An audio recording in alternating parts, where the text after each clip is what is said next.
What are we doing here? And where are we gonna go? It's like we just woke up one morning, and then it's welcome to the show. Don't ask any questions, just go with the flow. Make as much money as you can, and try your best not to get broke. Copy everything you see on the TV, from the hairstyles to the clothes, and don't think too often, just do exactly as you're told. And if you ever get confused, then just turn towards the alcohol. You'll still hear your thoughts, then just turn up the radio as you learn to live a lifestyle of drugs, sex, and rock and roll.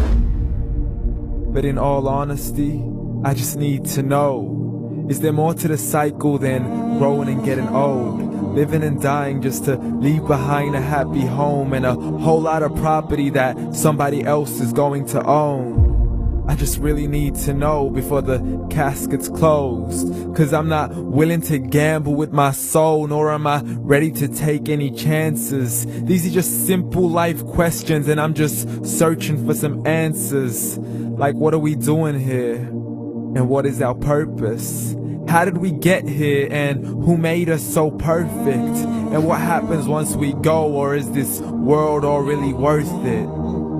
Questions we don't answer because apparently we don't really have to. There's no purpose to this life and our existence is merely natural. Then in that case, please let me ask you, did you create yourself, or was it somebody else who had fashioned you? 'Cause you're a being that's impeccable, faultless and unparalleled. You're a product of supreme intelligence, and I'm merely being rational. For there isn't a camera on this earth that can come close to the human eye, nor a computer that can compete alongside the human mind. And if the whole world was to come together, we wouldn't be able to create a single fly. So many signs, yet we still deny. As science tries to justify that all this could come from none, when it's a simple sum. 0 plus 0 plus 0 cannot possibly ever give you 1. So from where did all this order come? But everything has its origins, a maker, a creator of its own. I mean, the only reason you're watching this video is because somebody had to press upload.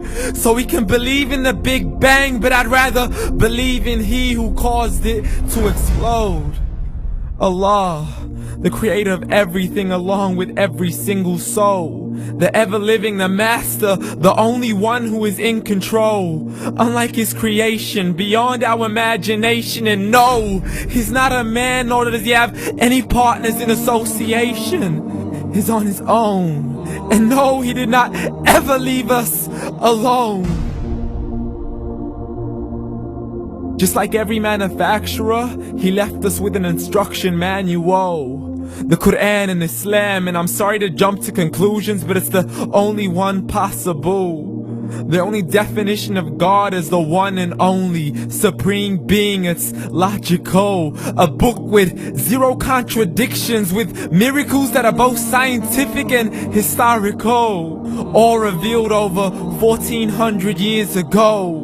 Like the detailed description of the human embryo. The descriptions of the human embryo in the Quran cannot be based on scientific knowledge in the 7th century. To the mountains as pegs holding firm the earth below, and the 2 seas that don't mix in a complete separate flow. To the planets in orbit, alternating night and day as they stay in flow. The expansion of the universe and the creation of everything from H2O.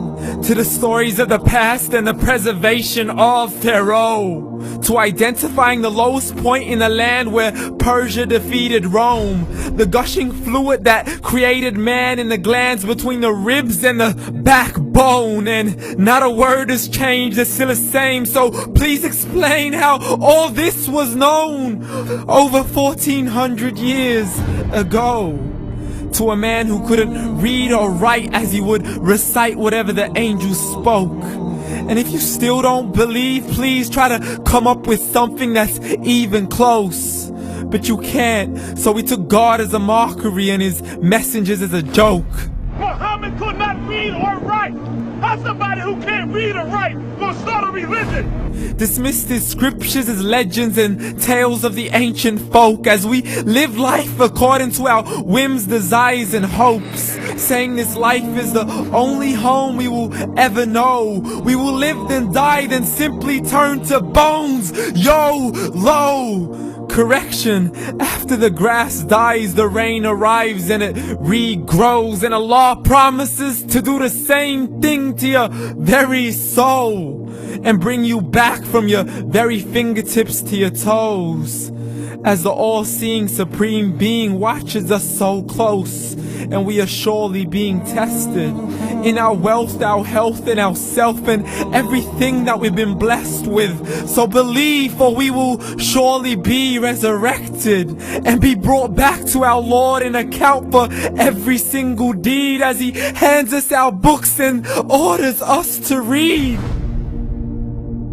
From the bad to the good and everything in between. You yourself are sufficient for your own accountability, so don't be mad at me. You are the one who thought He wouldn't come back to me. I gave you a whole life long to search after me, but you were busy in all that which was temporary. So read, and glad tidings to all those who believed. And if you disbelieve, read. And don't let that day be the first day you find out what your life really means. Read.